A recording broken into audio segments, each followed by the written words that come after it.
영원한 것은 없다 라는 제목입니다. 보통 교회에서는 영원한 것이 있다고 얘기를 하잖아요. 그죠? 그래서 저는 영원한 것이 없다라고 지금 오늘 시간에 제목을 잡아봤습니다. 이게 과연 목사가 할 설교인가 싶긴 하지만 오늘 함께 나눌 내용들을 잘 살펴보시면 제가 무엇을 말하고자 하는지 아마 이해가 되실 것입니다. 오늘 함께한 본문을 보니까 그 본문에 뭐라고 나와 있죠? 그 본문 잠시 한번 화면에 올려주십시오. 예. 우리 한번 다시 이게 아닌데. 예. 예. 우리 같이 한번 읽어볼까요? 시작. 사실 우리에게는 이 땅 위에 영원한 도시가 없고 우리는 장차 올 도시를 찾고 있습니다. 자, 여기서 사실이라는 얘기는 이제 그리스어 그 원전을 보면 진실로 예수님이 그런 표현 잘 쓰셨죠. 진실로 정말 무언가 중요한 내용을 강조하고자 할 때 이것이 사실이라는 것을 확정하고자 할 때 쓰는 관용적인 표현이에요. 그리스어의 관용적인 표현인데 히브리서 저자도 이런 표현을 쓴 겁니다. 우리에게는 이 땅에 영원한 도시가 없다 라고 얘기합니다. 이 도시라는 것은 단순히 우리가 살고 있는 이 서울이라는 도시, 부산이라는 도시, 대전이라는 도시, 이런 어떤 그런 의미에서의, 지역적인 의미에서의 어떤 도시를 의미한다기보다는 인간의 삶이 이루어지는 공간, 네. 그러니까 실제로 우리가 살고 있는 그 삶의 터전, 이런 의미에서의, 그러니까 이 도시라는 것은 공간적인 개념인데 그 공간적인 개념 안에 뭐가 있냐면 바로 그 공간을 채우는 것은 인간의 삶, 우리 각자의 삶을 의미하는 거예요. 그러니까 이 땅에 영원한 도시가 없다는 것은 영원한 삶은, 영원하다는 것은 여러분 뭐예요? 변치 않는 것이죠. 고정되어 있고 그것이 계속 유지되는 것. 그러니까 처음과 시작도 없어요. 그냥 계속되는 거예요. 그렇죠? 예, 그렇죠? 변함이 없는 거예요. 그런 삶의 공간은 없다는 거예요. 예. 그 말은 무슨 얘기죠? 모든 것은 뭐예요? 다 지나가는 것, 변화하는 것, 과정 속에 있는 것들이라는 얘기죠. 그죠? 그렇기 때문에 우리는 뭐예요? 우리가 지금 현재의 우리의 삶, 또 우리의 삶이 채워지고 있는 이 도시의 이 공간 속에서 우리는 살고 있지만 이것 또한 영원하지 않고 이것 또한 언젠가는 지나가는 것이고 변화되는 것이기 때문에 우리는 뭐예요? 장차 올 도시를 찾고 있다. 찾는다는 것은 이게 두리번거리고 찾는다는 게 아니라 기다리고 있다. 이런 의미입니다. 추구하고 있다. 이런 의미예요. 그러니까 그것은 뭐냐? 우리는 변화를 지금 기다리고 있다. 우리는 변화를 향해서 나아가고 있다. 이런 의미입니다. 그러니까 이 말은 무슨 얘기냐? 사실, 진실을 얘기하자면 우리의 삶은 우리가 이 땅에 사는 우리의 삶은, 우리의 인생은 영원한 것은 없다. 변하지 않는 것은 없다. 우리는 또 다른 변화를 대비하며 기다리며 그것을 향해 살아가고 있다라는 그런 표현입니다. 이해되셨죠, 여러분? 이게 굉장히 중요한 얘기입니다. 우리는 성경에서는 항상 영원한 것만 얘기한다고 우리는 생각을 하고 있어요. 물론 영원한 걸 얘기해요. 그러나 성경에서 말하고 있는 영원한 삶이라는, 영원이라는 것은 뭐냐면 수많은 변화 속에서도 그 변화의 과정 속에서도 변화되지 않는 것들이 있어요. 그렇죠?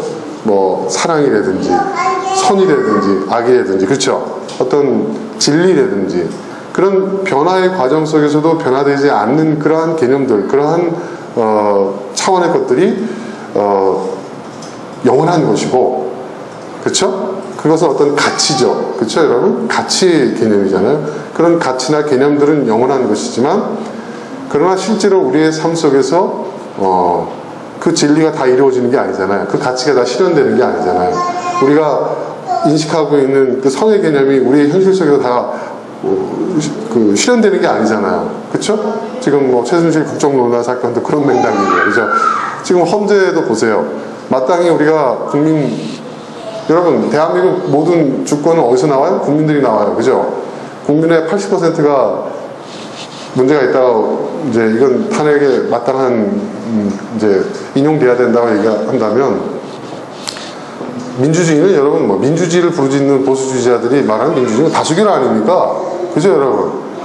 당연히 이렇게 돼야 되는 거 아니에요. 지금 누가 민주주의의 가치를 훼손하고 있어요 여러분?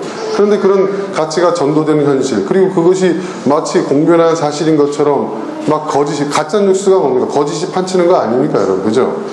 그것은 뭐예요? 그게 우리의 현실이 얼마나 우리가 이렇게 되어야 한다라는 당위, 그런 어떤 그 가치, 그런 개념과 얼마나 괴리된 삶을 우리가 살고 있는 것인가를 우리에게 지금 단적으로 보여주고 있는 거예요.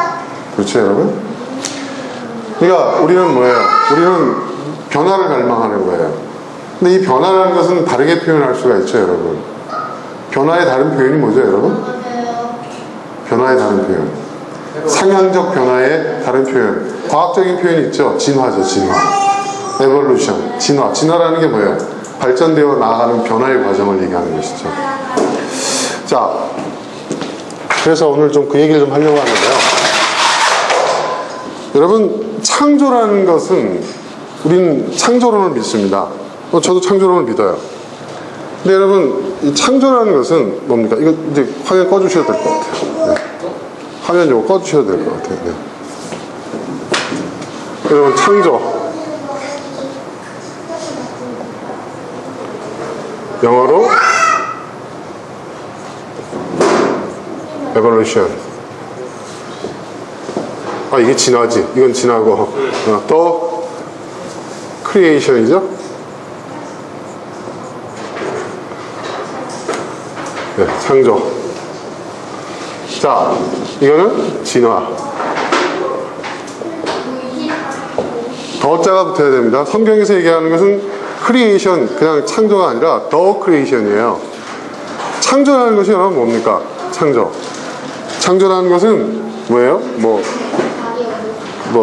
박근혜 대통령이 얘기했던 무슨 뭐 창조경제 이런 소리도 있는데 그건 쓰잘데없는 얘기고, 여러분 창조라는 것은 전에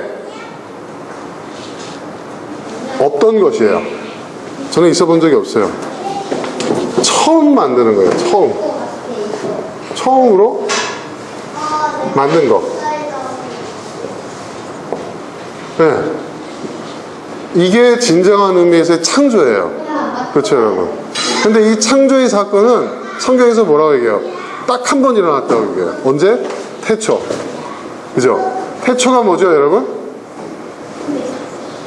시작. 이 세상이 처음 시작된, 그러니까 시작이 있다는 거예요 성경은. 그 시작이 바로 창조의 순간이라는 거죠. 예? 그리고 그 창조는 전에 없던 것이 처음으로 만들어진 이 창조는 태초에 처음 한 번 있었다는 거예요. 예, 이 사건은. 그리고 이 창조의 사건 이후에 일어난 게 뭐죠? 진화죠, 진화. 진화는 뭡니까? 있던 것에서, 그렇죠? 있던 것에서 더 발전해 나가는 과정이에요. 그런데 이 진화라는 것은요, 여러분 우리가 나쁘게 생각하면 안 됩니다. 우리 교인들 가운데서 진화에 대한 거부감 인상은 없을 거예요. 저는 늘 얘기하지만 창조론은 더 큰 거대 담론이고요. 그 거대 담론을 이루는 한 부분이 진화론이라고 저는 믿습니다. 예. 이건 대립된 개념이 아니라고 저는 믿습니다. 자, 이 진화라는 것은요, 진화론은 우리가 어떤 철학적인 차원에서도 신학적인 차원에서 여러 가지 얘기를 할 수 있지만 생물학적인 차원에서 얘기를 할 때 여러분 생명이 생존하는 방식이 진화예요. 그렇죠? 그렇지 않습니까? 네. 그 생명체가 단세포이든 우리 인간처럼 유기체이든 복합체이든 생명이 생존하기 위해서는 반드시 해야 할 것이 진화예요. 그러니까 우리가 현실적으로 진화를 거부한다는 것은요, 이거는 성립될 수가 없는 거예요. 지금 이 순간에도 우리는 진화의 과정 속에서 생존해 있는 거예요. 네. 진화가 멈춰버리면요, 우리는 생명이 유지될 수 없어요. 진화는 생명 유지의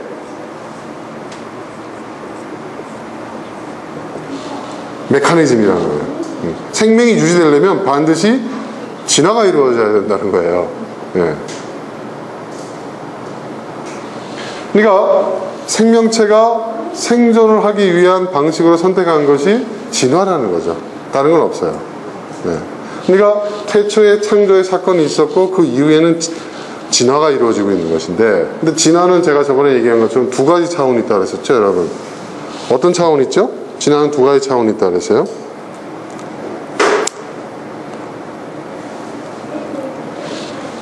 그 진화는 어떤 차원이 있냐? 진화의 두 가지 차원이 있는데, 첫 번째는 뭐죠?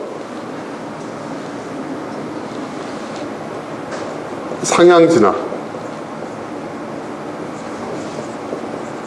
이게 우리가 흔히 얘기하는 업그레이드입니다. 네. 이건 뭐냐면 한 방향으로 좀 더 나은 방향, 그러니까 그 진화의 과정 속에서 좀 더 나은 방향으로 계속 뻗어나가는 거예요. 네, 뻗어나가는 거예요.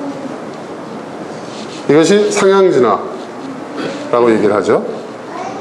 이걸 뭐 다른 말로 쉽게 이해하는 업그레이드 되는 거예요. 업그레이드 판이 계속 나오는 거예요. 네. 여러분 업그레이드 되지 않으면은 어떻습니까, 여러분? 그 상품도 업그레이드 판이 안 나오면 어떻게 돼요? 나중에 단종돼 버리잖아요. 그죠? 생명도 마찬가지입니다. 계속 업그레이드 되지 않으면은 어떻게 되죠? 그 생명은 끝나는 거예요. 네. 지구상에는 수많은 그 종들이 있는데, 그 종들 가운데서 이 상향 진화를 이뤄내지 못한 종들은 멸종하는 거예요. 그죠? 멸종하는 겁니다. 네. 이거는 그 자연과학뿐만 아니라 인문과학에서도, 인문철학에서도 얘기를 하고 있는 부분이에요. 네. 어떤 학설도 계속 그것이 상향적 진화, 업그레이드가 되지 않으면 어떻게 됩니까? 그 학문 분야는 끝나는 거죠. 그죠? 상향 진화. 네. 그리고 두 번째가 뭐 어떤 진화가 있다 그랬죠? 분화 진화.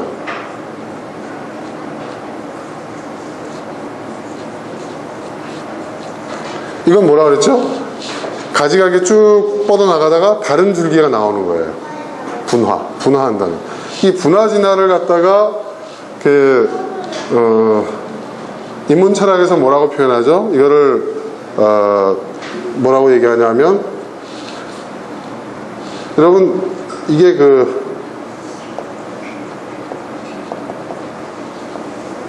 이게 무슨 얘기인지 아시죠?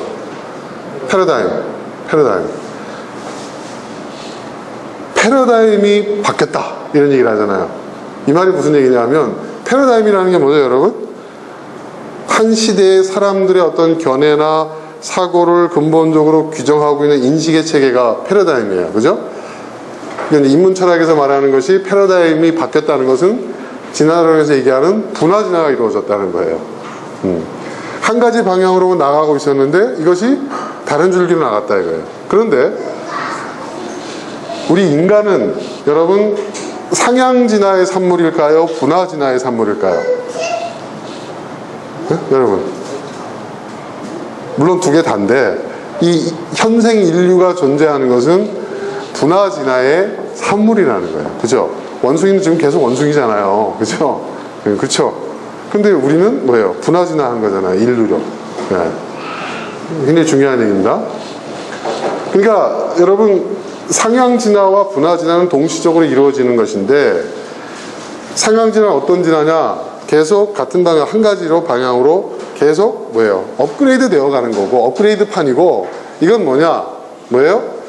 뉴 패러다임. 지금 뭐 경제학에서 얘기하고 있는 뭐 뉴 노멀 뭐 이런 얘기가 있잖아요. 그게 분화 진화예요. 네? 보수와 진보가 같기도 하고. 근데 그것도 맞아요. 그러니까 지금 제가 얘기하고 있는 것은 뭐냐면 세계관적인 차원에서 얘기를 하는 거예요. 이 틀로 바라보면요, 우리 개인의 삶뿐만 아니라 사회 현상과 인류사와 뭐 여러 가지들을 갖다가 우리가 이해하는 데 있어서 굉장히 중요한 그 하나의 툴이 될 수가 있어요. 그런데 이 패러다임이 바뀌게 되면 어떤 일이 벌어지나? 지난 시간에 제가 얘기했죠. 우리가 지금 새로운 시대, 제4차 산업혁명 시대를 맞이하면서 전에 우리가 겪어보지 못했던 새로운 시대를 우리가 겪게 될 것이다. 근데 그 얘기를 제가 2주 동안 했는데, 거기에 우리가 어떻게 대비해야 될 것인가, 뭐 그런 얘기들을 좀 했어요. 그런데 이것이 이제 그 4차 산업혁명은 여러분 상향진화할까요? 분화진화할까요? 네?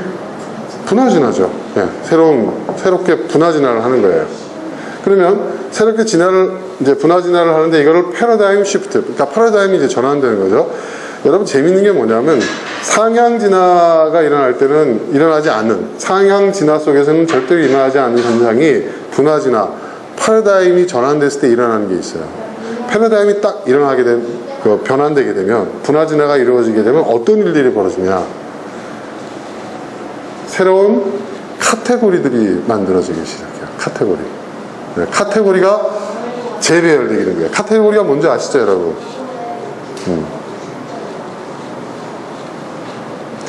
뭐 예를 들면, 쉽게 예를 들어서, 여러분,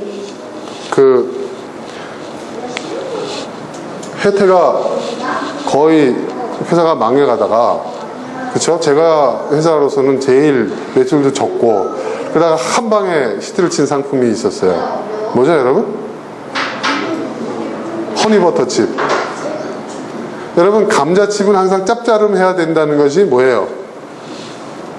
고정돼 있었어요. 그래서 짭짤한 감자칩을 어떻게 더 맛있게 만들 것인가에 대한 노력을 해요. 그죠? 그래서 거기에 대해서 엄청나게 많은 그 제품들이 나와요. 계속 상향진화를 한 거예요. 그런데 이 제와 회사 중에서 굉장히 이제 위축된 회사 사세가 예전과 같지 않은 아주 후발주자라고 할 수 있는 이 혜태제과가 감자칩을 내놨는데 어떤 칩을 내놨어요? 달달한 감자칩을 낸 거예요. 네. 허니버터칩. 그때 난리가 났죠. 여러분, 분화진화가 일어났을 때 우리가 그러니까 눈여겨봐야 될 것이 뭐냐면 패러다임의 쉬프트에 의해서 새로운 카테고리가 형성된다는 거예요. 여러분, 전화기도 예전에 피처폰 전화기 쓸 때 사람들이 전화기에 컴퓨터를 얹힌다는 걸 상상도 못했어요. 스마트폰이라는 것이 여러분 상향진화입니까? 분화진화입니까? 분화진화죠. 그렇죠, 여러분. 그런데 모토로라라든지 그 당시에 피처폰의 강자들이 있었잖아요. 모토로라. 그 다음에 또 뭐죠? 노키아. 이런 것들이 강자죠. 그 회사들이 다 쇠퇴했어요. 이 사람들은 뭐냐면 계속 상향진화에만 열을 올린 거예요. 그런데 분화진화가 일어난 거예요. 그죠? 새로운 카테고리가 형성되기 시작했어요. 스마트폰이라는. 거기에 적절하게 대응을 하지 못하고 자기네들이 디지털 방식의 아날로그 방식의 피처폰에 대한 그 기반을 버리지는 않았어요. 계속 거기서 상향진화를 이뤄내려고 노력을 했던 거예요. 그런데 결국은 어떻게 돼요? 도태되고 말았죠. 도태되고 말았어요. 그도 그럴 것이 원래 모토로라하고 노키아는 뭘 만들던 회사죠? 무전기를 만들던 회사였어요. 이들은 뭐예요? 그 패러다임이 전환됐다는 것을 그들은 수용하지 못한 거예요. 거기에 적응하지 못한 거예요. 적자 생존에서 밀려나 버린 거예요. 이해되시죠, 여러분? 무슨 얘기인지? 자, 또 재밌는 현상이 지금 벌어지고 있어요. 지금 우리나라에 지금 그 테슬라 전기자동차 이제 예약을 받기 시작했는데 경쟁률이 대학 입시보다 더 높대죠, 지금. 네. 차값이 엄청나게 비싼데 거의 뭐 세금까지 포함하면 막 2억 가까운 차인데. 네. 그런데 여러분, 제가 말씀드렸지만은 세계 굴지의 모든 자동차 회사들이 전기자동차 다 만들어냈어요. 그죠? 그런데 왜 사람들은 테슬라 자동차에 열광하고 있을까? 왜 테슬라가 전기자동차 전 세계 시장의 80%를 장악하고 있을까? 그것도 예약 판매로 하고 있는데도 불구하고, 완제품을 파는 것도 아닌데도 불구하고. 그게 바로 이겁니다. 기존에 있던 자동차 회사들은요, 전기자동차를 자동차의 진화, 상향진화로 개념을 잡고 만들고 있어요. 그런데 테슬라는요, 분화진화로 얘기합니다. 테슬라는 뭐라고 얘기한다고 그랬죠? 우리는 뭐라고요? 스마트폰의 바퀴를 그들이 말하는 전기자동차는요, 기존에 있던 전기자동차에서 엔진을 움직이는 그 에너지원을 휘발유에서 전기로 바꾼 것이 아니라 단순히 그거는 기존에 있던 자동차 회사들이 상향진화하는 차원에서 얘기하고 있는 것인데, 테슬라는 그렇게 얘기를 안 한다는 거죠. 우리는 스마트폰에 바퀴를 달기로 했다. 뭐예요? 분화 진화를 한 거고 패러다임을 전환시킨 거고 새로운 카테고리를 만들어 버린 거예요. 그러니까 여러분 사실 인류의 역사를 가만 보면요, 1차 산업, 2차 산업, 3차 산업, 4차 산업 많은 그 역사의 변곡점이 있었지만 그 변화의 기본적인 그 시스템은 동일했어요. 항상 이와 같은 어떤 그 시스템에 의해서 그 변화가 이루어졌다는 거예요. 항상. 그러니까 아까 제가 히브리서 그 13장 14절의 그 말씀을 제가 새로운 각도에서 해석을 했는데 그 말은 무슨 얘기냐? 우리는 뭐예요? 변화를 대비하고 변화를 추구하고 변화를 향해 나아가는 삶을 살아야 된다는 의미예요. 그러니까 그것은 무슨 얘기냐? 변화라는 것은 말하자면 진화예요. 네. 생물학적 진화뿐만 아니라 우리가 한 인간으로서 우리의 삶을 살아가는 데 있어서 우리가 전 영역에, 삶의 전 영역에서 우리는 진화를 해 나가야 돼. 왜? 이것이 우리가 살아있는 우리의 생존의 방식이기 때문에 그렇다는 거죠. 우리가 진화를 거부하는 순간 어떻게 돼요? 우리는 도태된다는 거죠. 저는 보수와 진보의 싸움도 그렇다고 저는 생각합니다. 지금 우리 한국 사회를 지금 두동강이를 내고 있는 절대 다수는 이쪽이지만 아무튼 왜 그 보수주의자들이 계속해서 그 사람들은 그 70년대 유신 정권 때의 그 패러다임에서 벗어나지 못하는가? 예. 그 사람들은 시대의 변화에 저항하고 있는 거예요, 사실은. 이제는 더 이상 그것이 먹힐 수가 없어요. 그렇죠, 여러분? 더 이상 그것이 받아들일 수가 없는 시대 변화가 이미 일어났는데 그 사람들은 그것을 수용할 수가 없는 거예요. 수용할 수 있는 준비가 안 되어 있는 거예요. 그 진화를, 변화를 거부하고 있는 거예요. 그래서 그 변화에 저항하고 있는 거죠. 여러분, 변화에 저항하고 진화를 거부하는 그 모든 유기체는 지구 역사상 그리고 인류 문명사상 결국은 도태되고 맙니다. 그 말은 무슨 얘기냐? 이제 저는 그런 생각, 태극기 물결을 바라보면서 저는 어떤 생각이 드냐면 마지막 발악이다. 이제는 그들의 시대가 끝났다는, 그렇죠, 여러분 해가 질 때 어떻게 됩니까? 석양이 질 때 햇빛이 가장 화려하잖아요. 막 불타오르지 않습니까? 그렇죠? 저는 그런 걸 연상하게 돼요. 역사의 수레바퀴는 돌릴 수 없습니다. 설사 잠깐 어떻게 해서 돌아가는 듯 되돌리는 듯 한다 하더라도 그건 순간일 뿐이지 그것이 지속될 수는 없습니다. 근데 우리의 삶도 그렇게 생각을 해야 된다는 것이죠.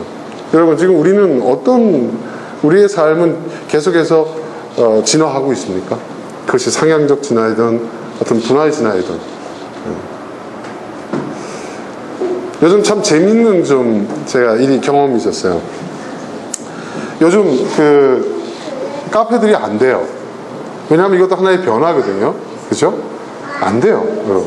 될 수 있는 구조가 아니에요. 우리나라에서는요, 여러분, 자영업이 될 수가 없어요. 자영업. 제가 이제 단적으로 얘기합니다. 자영업의 시대는 될 수가 없어요. 자영업을 해서 성공할 수 있는 케이스는 제가 볼 때 성공 확률이 5%도 안 된다고 생각합니다. 5%도 안 돼요. 안 됩니다. 저는 그래서 창업하겠다는 사람들 다 말립니다. 그러면 창업을 안 하면 못 먹고 사냐 이거죠. 그죠? 그러니까 사람들이 5%의 성공률에 그래도 나는 들어가겠지, 나는 다르겠지라는 생각을 가지고 뛰어들어요. 그런데 현실은 그렇지 않다는 거죠.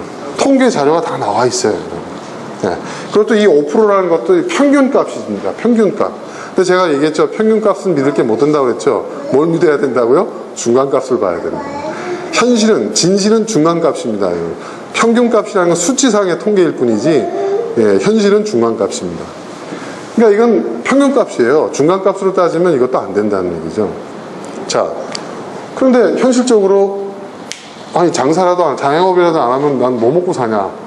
그리고 실제로 우리나라 여러분 그 전체 인구 중에서 10명 중 4명이 자영업자예요. 아세요? 우리 인구의 40%가 자영업자거나 자영업과 관련된 일을 하고 있는 사람들이에요. 그리고 그거는 점점 높아질 거예요. OECD 여러분 가입국 가운데서 자영업 비율이 제일 높은 나라가 우리나라인 거 아시죠, 여러분? 네? 그건 뭐냐? 먹고 살 게 없다는 얘기예요. 그러니까 사람들이 자영업을 하는 거죠. 그런데 이 자영업 시장이 굉장히 큽니다. 그런데 이 자영업 시장이 스스로 그 생존의 문제를 해결하는 비율은 평균값으로 크게 쳐도 5%밖에 안 돼요. 나머지 95%가 망한다고 봐야 돼요. 그런데 재밌는 게 뭐냐면 이렇게 자영업 시장이 이렇게 큰데 사실은 자영업 시장을 가지고 먹고 사는 사람들이 있어요.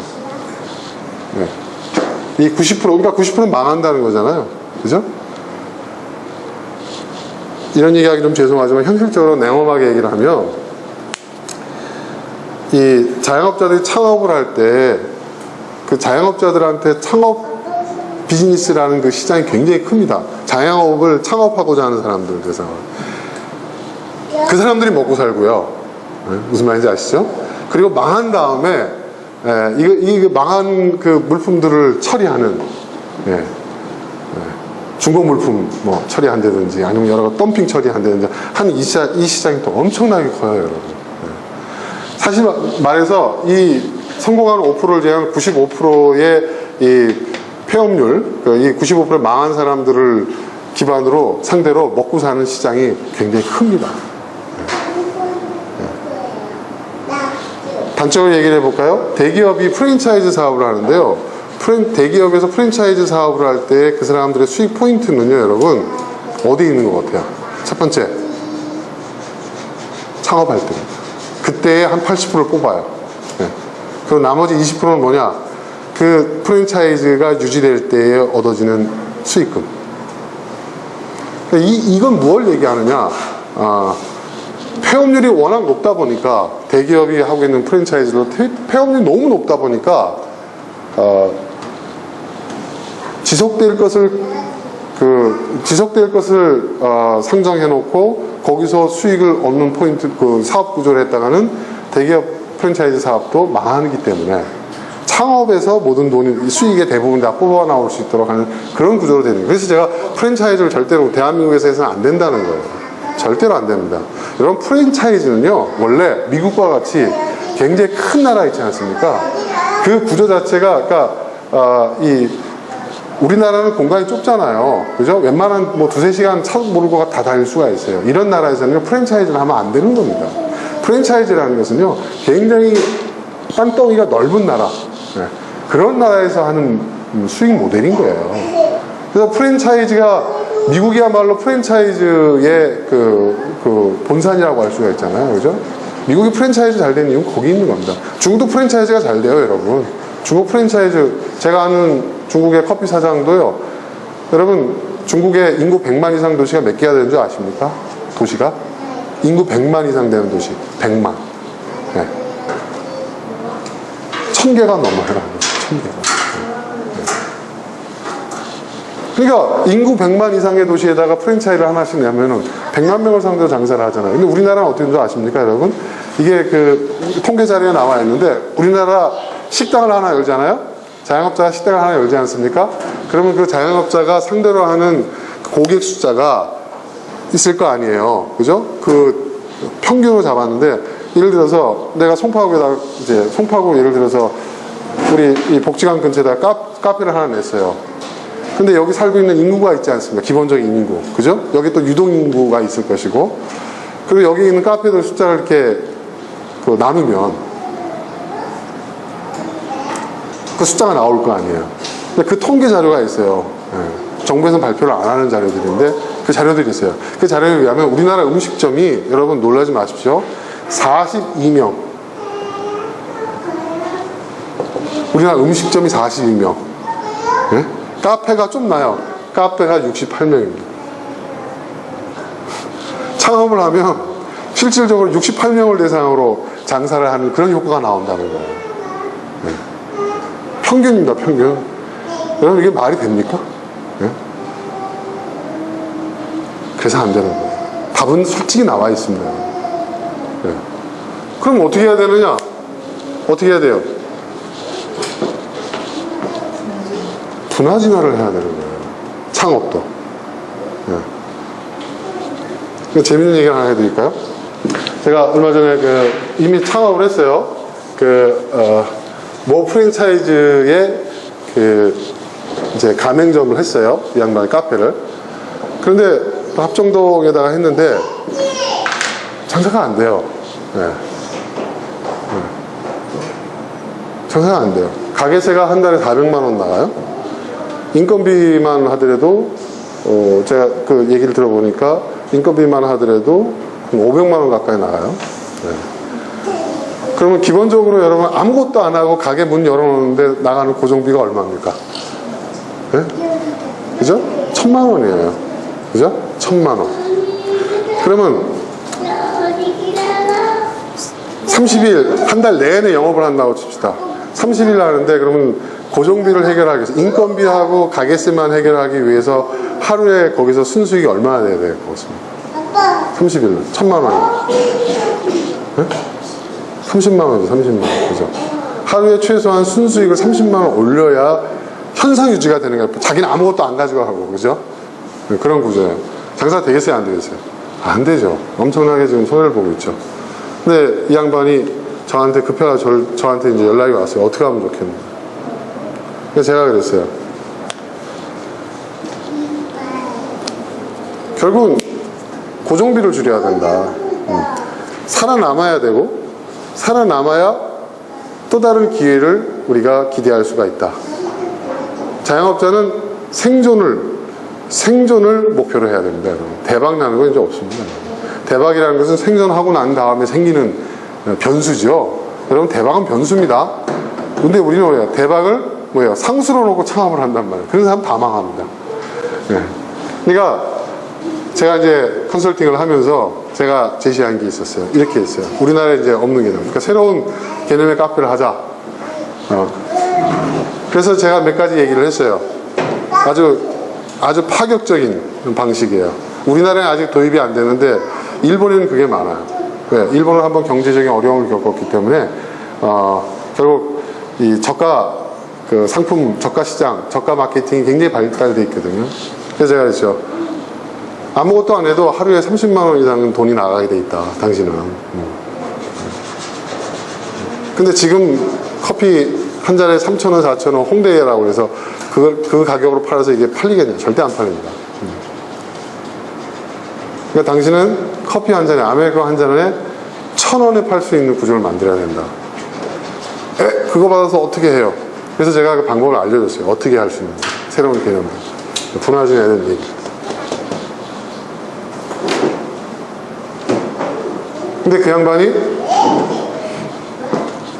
그렇게 하면, 그러면 그렇게 해서 돈 벌면 푼돈이나 벌지, 그래 언제 사업 성공하겠어요?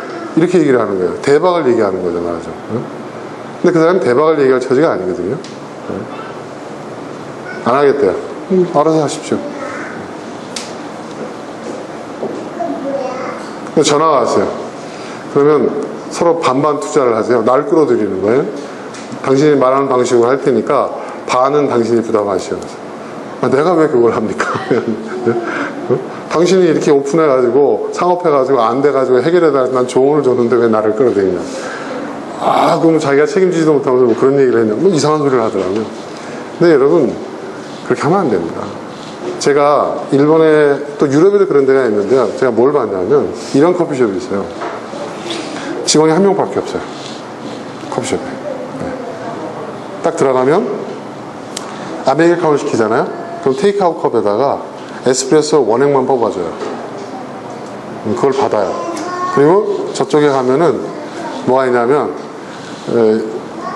커피에 들어갈 수 있는 다양한 소스나 베리에이션 메뉴를 만들 수 있는 재료들이 있어요. 뜨거운 물 나오게 딱 돼 있어요. 아메리카노 원하는 사람은 뜨거운 물만 싹 부어서 먹어요. 네. 그리고 또 예를 들어서 라떼를 해달라고 한다. 그러면은 에스프레소 원액만 뽑아줘요. 그럼 쭉 가면은 거품기가 있어요. 딱 갖다 대면 거품을 낸 우유가 뚝뚝뚝뚝 떨어져요. 네.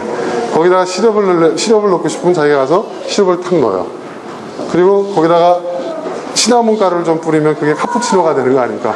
카푸치노를 그러고 마시고 가요. 네. 커피가 일본에서 그런 커피가 1엔이에요. 1엔. 그러니까 토핑을 넣을 때마다 거기에 몇백 원씩 붙는 거예요. 네. 동전을 넣으면 돼요. 네. 자, 이 효과는 뭘까요, 여러분? 이렇게 되면 어떻게 되죠? 인건비가 확 줄어요. 직원 3명이서 어떻게 돼요? 1명으로 줄어요. 그렇죠? 그리고 고객들 입장에서 어때요? 비교가 안 될 정도 상당히 싼 커피를 먹을 수가 있어요. 3분의 1 가격으로 먹을 수 있고, 게다가 또 만들어 먹는 재미도 있어. 그렇죠, 여러분? 네. 그것뿐만 아닙니다. 병음료라든지 뭐 이런 거 있잖아요. 이런 것도 편의점보다 더 싸게 팔아요. 여러분 코스트코나 뭐 이런 데 가서 병음료 사보세요. 그 콜라 하나에 뭐 몇백 원밖에 안 하잖아요, 솔직히. 네? 그거 1,000원에 팔아도요, 여러분. 네. 한 6, 700원씩 남아요. 그렇죠, 여러분? 네. 그렇단 말이에요. 그렇게 갖다 놓는 거예요. 근데 그런 매장들이 히트를 쳐요.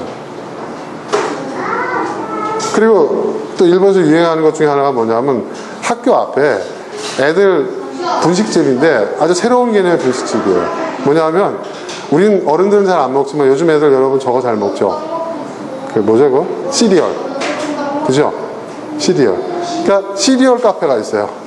거기 들어가면요 세상에 온갖 종류의 시리얼 다 있어. 우유도 있어. 네. 우리 돈으로 한 2,000원쯤 내잖아요. 그러면은 자기가 먹고 싶은 그 그릇을 하나 줘요. 쟁반 위에다 그릇하고, 예, 그릇을 하나 줘요. 그리고 컵 하나를 딱 줘요. 그러면 그걸 가지고 자기가 먹고 싶은 시리얼을 갖다 딱 끓여가지고 이렇게 부어서 우유를 딱, 우유도 자기가 먹고 싶은 초코 우유든 그냥 흰 우유든 딸기 우유든 바나나 우유든 이렇게 부어서 한 그릇 먹고, 그리고 이거는 뭐 코코아를 먹든 컵을 먹든 자기가 뭐 주스를 먹든 선택할 수 있게 하는 거예요. 그게 우리나라 돈 2,000원이에요. 그런데 그 가게를 딱 가보니까요 다 서서 먹어. 네. 네. 여러분 시리얼 먹는데 몇십 분 먹는 사람 있어요? 그리고 가게도요 이렇게 크지도 않아요. 그 짜투리 공간들 있잖아요. 이런 공간들. 제가 딱 봤을 때 창업비용 우리나라 돈으로 돈 1,000만 원에 만들 수 있겠더라고요. 그런데 거기에 애들이 바글바글 거려요. 저는 그런 개념으로 가야 된다고 생각합니다. 분화수는. 네? 아주 내가 돈이 많고 여유가 있어서 아주 그냥 자아실현을 하기 위해서 아주 고급으로 가든지 아니면 아예 저가형으로 가든지 둘 중에 하나예요. 중간은 없어요, 이제. 이게 굉장히 중요한 일이에요. 간혹 거기서 이제 무슨 뭐 토스트도 팔기도 하고 뭐 이렇게 하는데 바로 그런 거거든요, 여러분. 근데 이걸 얘기해줘도 몰라요. 아직도 여기에 지금 젖어 있는 거예요. 근데 여기는 뭐예요? 상향진화의 이런 비즈니스에서 상향진화의 끝은 어딘 줄 아십니까? 결국 두 가지예요. 얼마나 고급화로 가느냐. 네? 고급화의 경쟁과, 근데 고급화의 경쟁으로 가려면 어떻게 되죠? 내가 돈이 많아야 돼. 그죠? 고급화하려면.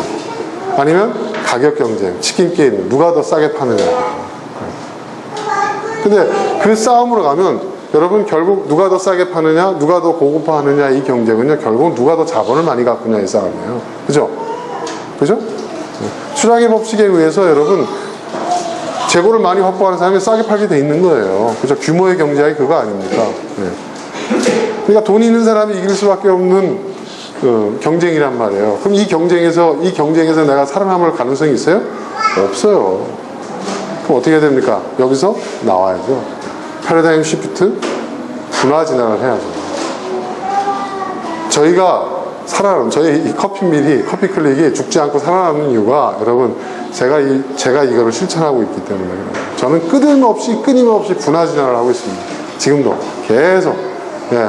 지금 뭐 군대 잘 된다고 해서 그거로 아닙니다, 여러분. 또 다른 진화를 또 지금 준비하고 시도하고 있어요. 이렇게 하니까 어떤 일이 벌어지느냐?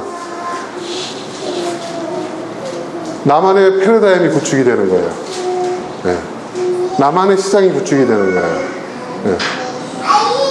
이게 굉장히 놀라운 얘기죠. 그러니까 여기는 뭐냐? 적어도 여기서는 내가 절대 강자야. 네. 여기는 다른 사람들이 이런 게 있는 줄도 몰라. 이게 진정한 의미에서의 틈새 시장이라는 거죠.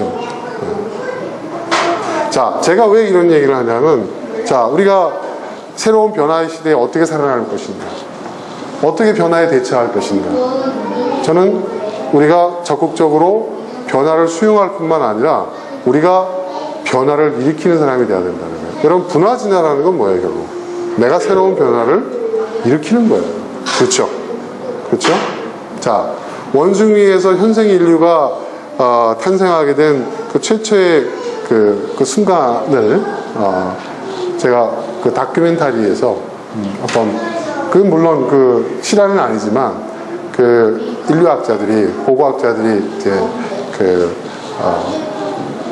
구성한 스토리를 가지고 이제 화면을 만들었는데, 그게 뭐냐면, 이게 이제 아프리카에서 이제 현생 인류가 처음 이제 출발한 오스트랄로피테쿠스 네? 우리가 잘 알고 있는 그 루시라고 이름을 붙였더라고요. 여자.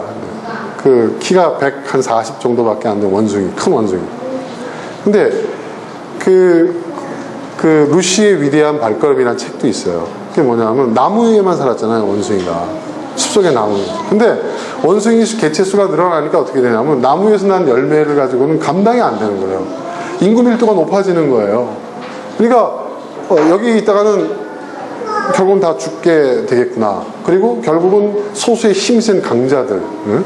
원숭이들 중에서 힘센 강자들이 모든 걸 다 그들이 다 모든 걸 착취하고 힘없는 원숭이들은 이제 도태될 수밖에 없는 그런 상황에서 이 루시라는 이 여자, 암컷이라고 해야 되겠죠, 원숭이니까 이 그 여성성을 가진 이 원숭이가 멀리 있는 숲을 보는 거예요. 저 떨어져 있는. 근데 그 숲까지 가기가 굉장히 거리가 멀거든요. 그리고 거기는 뭐 맹수도 우글거리고 있고 아주 거친 광야길이란 말이에요. 그런데 그 원숭이가 어느 날 결심을 합니다. 나무에서 탁 내려가지고 새로운 숲을 향해서 한 걸음 한 걸음 내딛는 거예요. 그 위대한 걸음이 바로 우리 현생 인류가 분화 진화하게 된 첫 출발점이었다는 얘기예요. 정말로 역사적으로 그런 사건이 있었는지 없었는지 모르겠지만 충분히 있음직한 사건이었고, 그리고 그 장면을 너무 감동적으로 묘사를 한 거예요. 저는 바로 여러분 분화 진화라는 것이 그거예요. 분화 진화도 뭐예요? 생존을 위해서. 그렇죠? 그러니까 그 자기가 상향 진화하기에는 한계가 있는 거예요. 나무 위에서. 그렇죠? 뭐 자기보다 더 힘센 놈들이 많아요. 먹이사슬의 그 구조에서 자기는 제일 하층 구조란 말이에요. 그리고 이 좁은 숲에서 나는 나무 열매를 가지고 이 많은 사람은 먹고 살 수가 없어요. 여기서 또 내가 싸워서 이길 수도 없어요. 더 힘센 사람들 많고 또 개체수가 많은 집단들도 있고.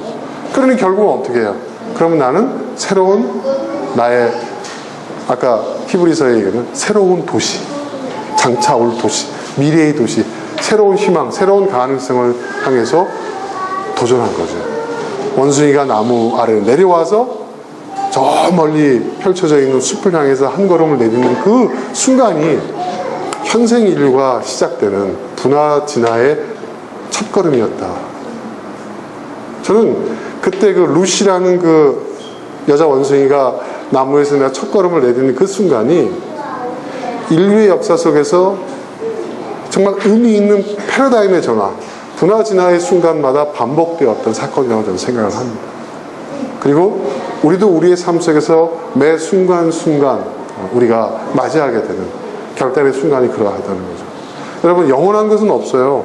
성경도 영원한 것은 우리가 살고 있는 세계가 영원하다고 얘기하잖아요. 영원한 것은 저 세계예요. 그리고 그것은 개념과 가치로서 존재하는 거예요. 현실 속에서는. 그렇죠? 그렇다면 우리는 변화를 적극적으로 받아들여야 된다는 거예요. 전 히브리서의 이 말씀이 굉장히 정직한 이야기라고 생각해요. 우리는 변화를 수용할 뿐만 아니라 변화에 적응하는 것으로만 끝나는 게 아니라 우리 스스로가 적극적으로 새로운 변화를 일으켜야 된다는 거예요. 새로운 패러다임을 만들고 새로운 카테고리를 만들어내야 된다는 거죠. 그리고 그 카테고리에 그 새로운 내가 만들어 놓은 그 삶의 터전에 내가 그 지역의 강자가 돼야 된다는 거죠. 끊임없이. 그 어떤 것도 우리의 미래를, 우리의 삶을 보장해 줄 수 있는 것이 없어요, 이제는. 없습니다. 상향 진화는요, 전 그래요. 이건 정말 피 튀기는 경쟁이에요. 그렇죠, 여러분? 생존 경쟁이에요. 그죠? 강자만 살아남는 거예요. 강자가 모든 것을 다 차지하는 거예요. 적자 생존이에요. 강해져야만 살아남을 수 있는 세계예요. 영원한 또 강자는 없잖아요. 그죠? 그럼 어떻게 해야 되느냐? 우리는 분화 진화, 여기에 초점을 맞춰야 된다. 자, 그러면 전 이런 생각이 듭니다. 4차 산업혁명이 일어나게 되면 많은 사람들이 이제 뭐 일자리도 많이 없어질 것이고 세상이 변하고 이제 어떤 경제 시스템 자체가 바뀌게 되는데 불안하다 얘기합니다. 그런데 저는요, 반대로 생각합니다. 오히려 가진 것이 많지 않은 사람들에게 더 많은 기회가 될 수 있는 시기라고 생각합니다. 가장 큰 그 이유가 뭐냐? 여러분, AI가 이제 그 4차 산업혁명의 총화인데, 그쵸? 그 정점에 있는데, 그 AI가 이제 이제 일상화되면서, 상용화되면서, 제일 먼저 없어질 직종들 한번 보세요, 여러분. 다 전문직들. 지금 3차 산업혁명 시대에 가장 잘 나가던, 뭐, 의사, 변호사, 그쵸, 여러분? 예? 뭐, 공무원, 뭐, 그렇지 않습니까, 여러분? 법관, 뭐, 이런 사람들이 제일 먼저 없어져요, 지금. 예. 그러니까 그들이 제일 두려운 거예요. 그러니까 기득권자들이 변화를 저항하는 거예요. 변화를 싫어하는 거예요, 여러분. 지금 태극기 집회 들고 나간 사람들 있지 않습니까? 그 사람들이 기득권자들이에요. 기득권 세력들이거든요. 그죠? 여러분? 바라가는 거죠. 근데 그 시대의 그 변화를 막을 수 있습니까? 도태되고 없어지는 거예요. 이것이 지금까지 지구상에서 이루어졌던, 인류사에 이루어졌던 법칙이었던 거예요. 이 법칙을 자기들이 거스를 수 있을 것 같습니까? 없습니다.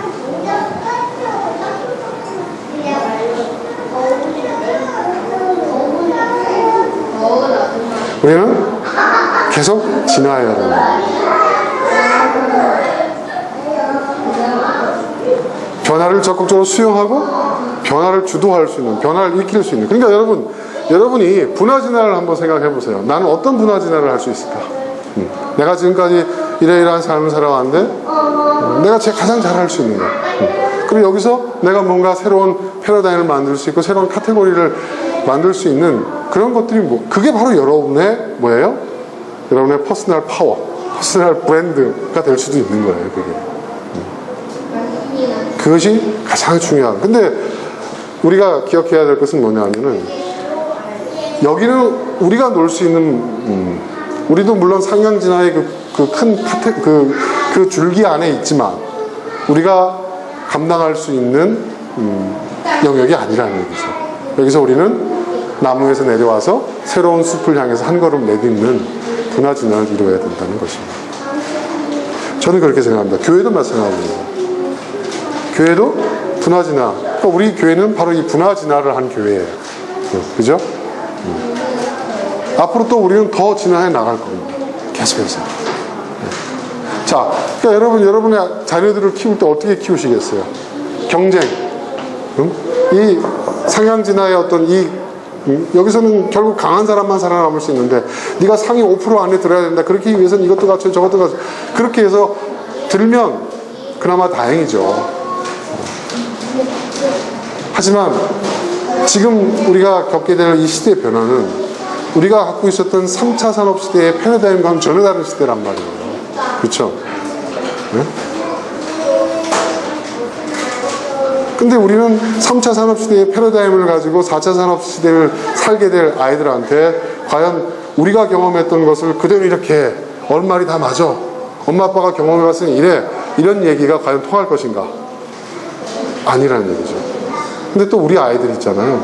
굉장히 지혜로워요, 우리 애들은. 네. 여러분이 볼 때는 여러분의 기대에 어긋나는 것처럼 보이지만 이 아이들은요 스스로가 아는 거예요. 내가 어떻게 해야 살아남는다. 내가 사는 길은 여기가 아니고 여기다. 아는 거예요. 제가 수림이한테 막 격려를 하는 이유가 걔가 이걸 깨우친 거예요. 아니 누가 알려줘서가 아니라 얘 스스로가 그걸 깨우친 거예요. 그거 깨우친 거, 그 나이에 이거 깨우쳤다? 그러니까 명확하게 이런 개념을 알고 하지는 않지만 애가 스스로 자기 나름대로 안 거예요. 난 여기서 가망성 없어. 또 행복하지도 않을 것 같아. 난 여기서 승부를 한번 해볼 거야.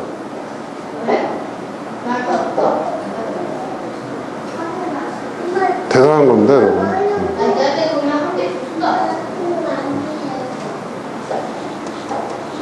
여러분, 저는 우리 아이들한테도 그런 얘기를 합니다. 저희 군대 간 경빈이한테 한 얘기가 그거예요. 야, 너 대학 안 가도 좋아. 너 대학 들어가는 그 등록금 하며 학비 그거 아빠가 그걸 대줄 테니까 너 전 세계 여행이나 다녀와라. 그거 있잖아요, 여러분. 여행 다니면서 일해주고 먹고 사는 거 해결하고 그런 거 있잖아요. 전 세계 한번 다녀봐. 어? 세상에 이렇게 말하는 아빠가 어딨냐? 그래서 우리 아들이 당시에는 뭐라고 얘기했냐면, 왜 아빠 나를 버리려고 하십니까? 그것도 국내도 아니고 해외에 버리려고 하십니까? 어? 나 보내놓고 이사 갈 거예요. 뭐 이런 소리를 했는데, 지금은 얘가 아빠가 예전에 했던 그 얘기가 아직도 유효하냐고 저번에 한번 물어보더라고요. 유효하죠. 그건 자기 선택이니까. 근데 또 나름대로 어떤 선택을 했어요. 물론 제가 조언을 했지만, 그랬더니 자기가 생각해도 그 분야가 앞으로 계속해서 자기가 생각할 때는 이쪽이 아니라 이쪽에서 현망이 있을 것 같다.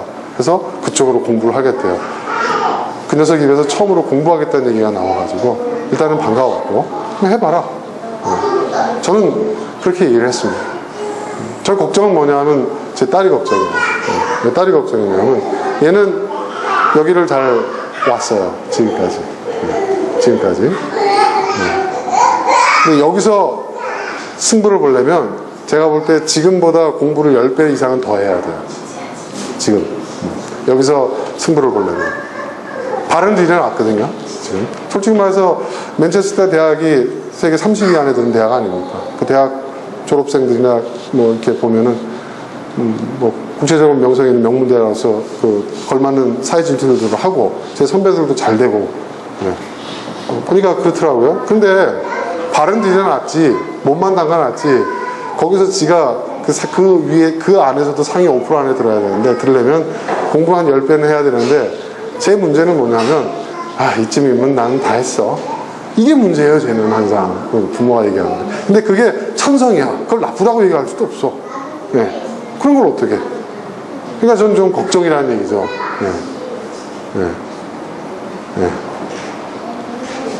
저는 제가 가만 보니까. 그리고 또 지금 저희 LG에서 일하다가 제가 본사로 뽑아가지고 진짜 업무를 제가 시켜보고 있거든요. 제가 일도 가르치면서 시켜봤는데 더 잘할 수 있어요. 그래서 제가 이거 해야 돼. 이거 안 하면 너 안 돼.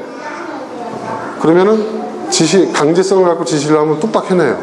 다른 아이들은 막 한 달, 2달 걸릴 걸 갖다가 뭐 며칠 내에 뚝딱 해내더라고요.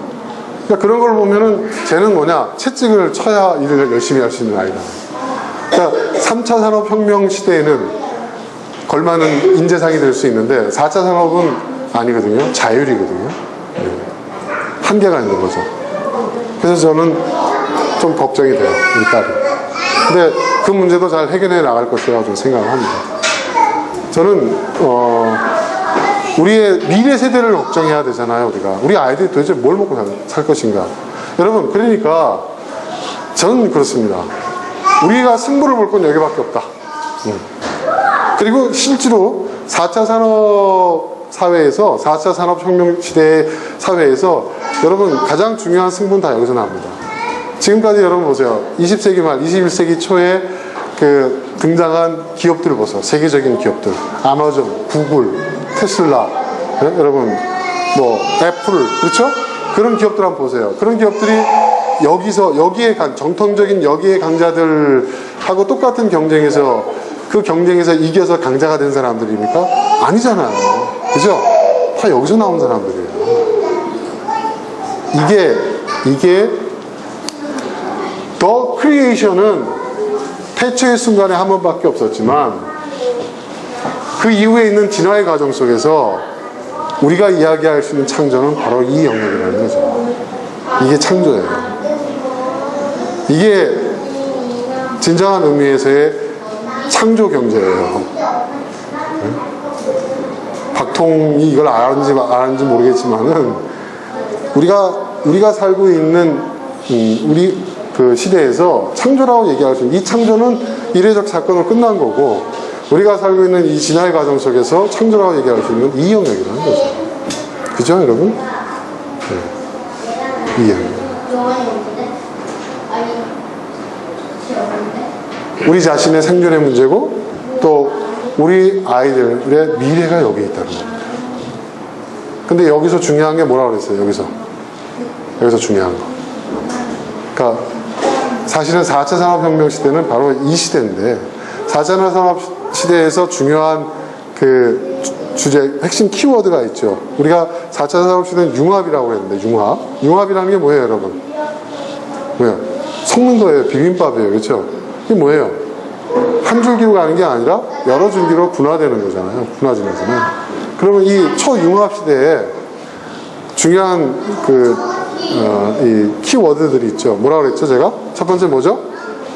인문학.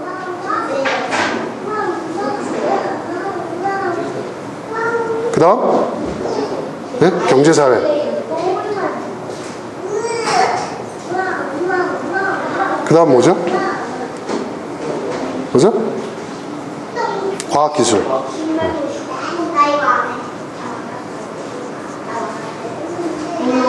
이것이 융합된, 초융합된, 그러니까 경계가 거의 없어져 버리는 초융합 사회가, 자, 이거 자체가 뭐예요, 여러분? 분화진화잖아요. 그죠? 자, 인문학적인 것이 왜 중요하냐면, 우리는 당장의 결과를 내기 위해서 어떻게 하면 당장의 결과를 낼 수 있느냐에 급급한 그런 사회 시스템에 의해서, 또 그런 교육 시스템에 의해서 우리는 살아왔어요. 근데 인문학이라는 것은 뭐예요? 뭐죠? 인문학이라는 건 뭡니까, 여러분? 근원을 캐는 거예요. 근원. 그죠? 근원. 본질과 현상을 구분할 수 있는 안목을 키우는 거예요. 그죠? 인문학이라는 것은. 그러니까 여러분, 인문학적인 관점을 갖는다는 게 굉장히 중요한 거예요. 사실 저는 제 설교가 저게 인문학 강의냐, 저게 설교냐, 저는 그걸 의도하고 있어요. 네. 저는 그 설교도 진화해야 된다고 저는 생각을 하거든요. 그죠? 근데 우리나라의 설교 방식은요, 외국에서도 이제 안 해요. 우리가 그 설교 방식이 18세기, 19세기 대각성 운동 일으켰던 그때 그 스펄전 목사의 그 설교 방식을 그대로 지금 가고 있는 거예요. 아직도 우리는 200년 전 설교 방식을 그대로 따르고 있는 거예요. 저는 이제 그거는 생명을 잃었다고 생각합니다. 일방적으로 설교는 선포하는 게 아니에요. 설교는 당위성만 주장하고 끝나는 게 아니에요. So what? 에 대한 답을 줘야 되는 거예요. 그렇지 않아요? 여러분? 인문학이라는 것은 굉장히 중요합니다, 여러분. 그러니까 우리가 인문학적 소양을 갖춰야 된다는 것이 이래서 중요한 거예요. 네. 인문학이라는 것은 뭐예요, 여러분? 뭐 과학적인 분야, 이렇게 이과, 문과 이런 차원에서 문과 이런 것이 인문학이 아닙니다, 여러분. 인문학은 통합이에요. 통합적 사고예요. 네. 이렇게 나눠져 있는 것을 통합적으로 볼 수 있는. 그러니까 무슨 얘기냐면 직감이 아니라 직관을 할 수 있는 능력을 키우는 거예요. 여러분, 직감과 직관의 차이를 아시죠? 네. 네. 여러분, 직감이 있는 사람은요, 있어요. 직감이 예리한 사람. 네. 저희 집사람 같은 사람 직감이 굉장히 대단합니다. 네. 뭐 잘못했지? 찔리는 거 있지?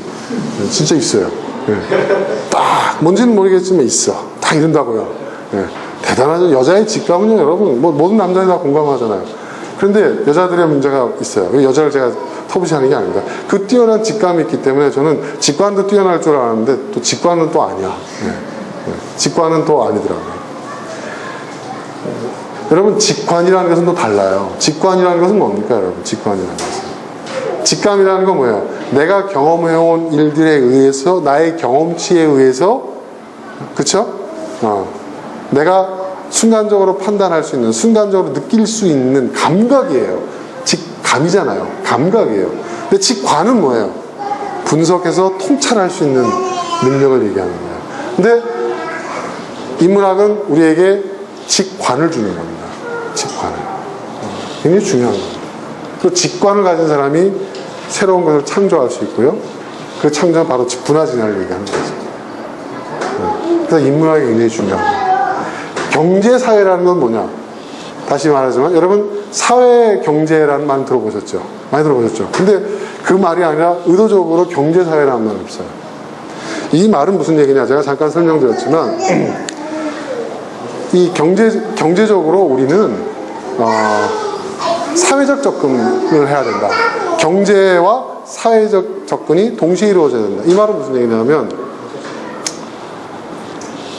기본적으로 여기에는 뭐가 깔려있냐. 우리나라 자유시장주의자들이, 시장 자유를 외치는 사람들이 제일 싫어하는, 기득권자들이 제일 싫어하는 개념이 있어요. 여기서 이 경제는 돈을 버는 거고요. 여기서 말하는 사회는 뭐냐면 분배의 문제를 얘기하고 있는 거예요. 그러니까 지금 여러분 지금 이제 3차 산업혁명 시대가 남겨놓은 과제가 뭐냐면 과잉입니다. 사실 모든 것이 지금 과잉이에요. 과잉 생산. 그렇죠, 여러분? 지금 여러분 예를 들어서 굶주림의 문제만 하더라도요. 지금 그거 아시죠, 여러분? 네? 지금 우리가 여러분 향후 10년 동안 농사를 짓지 않아도요. 우리 인류가 다 먹고 살 수 있어요. 그거 아세요? 농사를 안 져도 10년 동안 전 인류가 농사를 짓지 않아도 10년 동안 먹고 살 수가 있어요. 그런데 지금도 굶주려서 죽는 사람들이 있어요. 그러니까 이거는 여러분 생산의 문제입니까? 네? 분배의 문제입니다. 분배의 문제예요. 그렇죠? 제가 언제 한번 얘기 들었지만은 네? 미국에서 옥수수 값이 폭락했어요. 옥수수 풍년이 든 거예요. 그럼 그걸 싸게 팔면 되는데 옥수수 가격이 떨어지면은 그 농산물 회사, 진짜 부자들이 여러분 농산물 회사들이거든요. 식량 회사들. 가격 떨어져서 손해본다고 해가지고 그걸 어떻게 했어요? 대서양에다가 그걸 다 풀어놔버렸어요. 물에다, 바닷물에 뿌린 거예요. 그랬더니 그걸 먹고 플랑크톤들이 막 번성을 하니까 청어떼가 막 번성을 하고 그 청어를 먹고 사는 참치가 그냥 난리가 나가지고 참치까지 뚝뚝 떨어져가지고 몇 년 동안 우리는 무한리필 참치 먹었잖아요, 우리. 그게 다 그래서 생긴 거예요, 여러분. 그거 아세요? 응? 그러니까 경제는 이렇게 사회적 의미로 있고 사회적 연결망에 의해서 이루어진다는 것이에요. 그러니까 누구 한 사람 돈 벌었다 끝나는 문제가 아니라는 것이, 이것이 사회적인 어떤 연결망 속에서 서로에게 다 영향을 끼치고 있다는 거죠. 그거를 이제는 봐야 된다는 얘기예요. 이제는 우리가 생산성만 높일 것이 아니라 경제 성장만 얘기할 것이 아니라 이제는 분배의 문제도 진지하게 얘기를 해야 하는 그런 상황이 된다는 거예요. 근데 여러분, 분배를 가장 정확하게 또 가장 사사로움 없이 이해관계에 얽히지 않고 판단할 수 있는 게 뭘까요? AI죠. 그죠? AI죠. 여러분, 분배 문제에 AI를 적용하자는 이론이 있어요, 지금. 이것이 지금 유럽하고 서구 사회에서 가장 진보적인 시민운동 세력들이 또 그 학자들이 주창하고 있는 게 바로 그거예요. 이제 더 이상 분배의 문제를 국가에 맡기지 말자. 더 이상 분배의 문제를 경제 전문가들에게 맡기지 말자. 그들이 지구를 이 지경으로 만들어 놨다 이거예요. 이제는 AI에게 맡겨야 된다. 세금 문제도, 세금 집행도. 여러분, AI가 최순실 같은 짓은 안 하겠죠? 그죠? 그렇지 않겠습니까? 저는 그건 동의해요. 그러니까 사회 정의를 이루는 하나의 툴로서 어떤 제한된 범위 안에서 공정성과 분배의 문제를 다룰 때는 AI를 적용하자는 얘기가 있어요. 그런데 이거를 다 반대해요. 권력자들이, 기득권들이.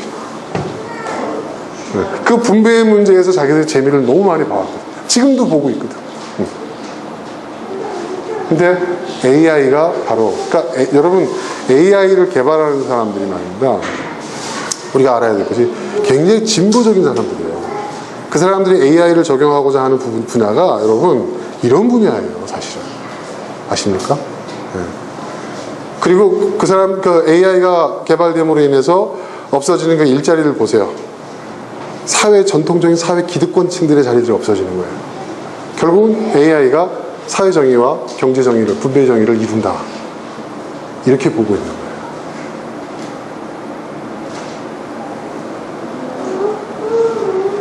경제사회라는 이 단어 속에 이런 어마어마한 의미가 담겨져 있다는 거예요.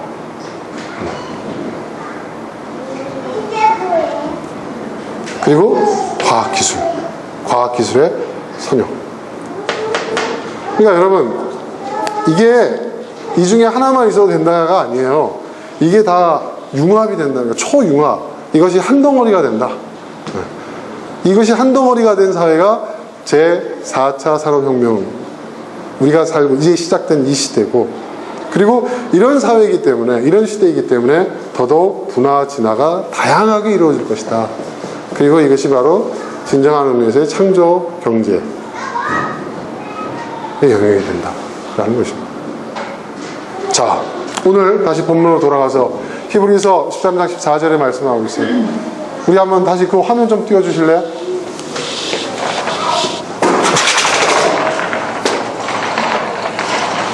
본문. 네.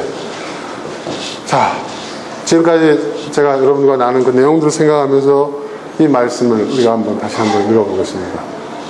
같이 한번 합독하겠습니다. 시작. 사실 우리에게는 이 땅에 영원한 도시가 없고 우리는 장차 올 도시를 찾고 있습니다. 이 말씀을 오늘 우리가 새롭게 살아가야 하는 이 시대에 주시는 하나님 우리에게 주시는 메시지라고 저는 생각을 합니다. 자, 오늘 여기까지 하겠습니다. 오늘 함께 나눈 말씀들 생각하면서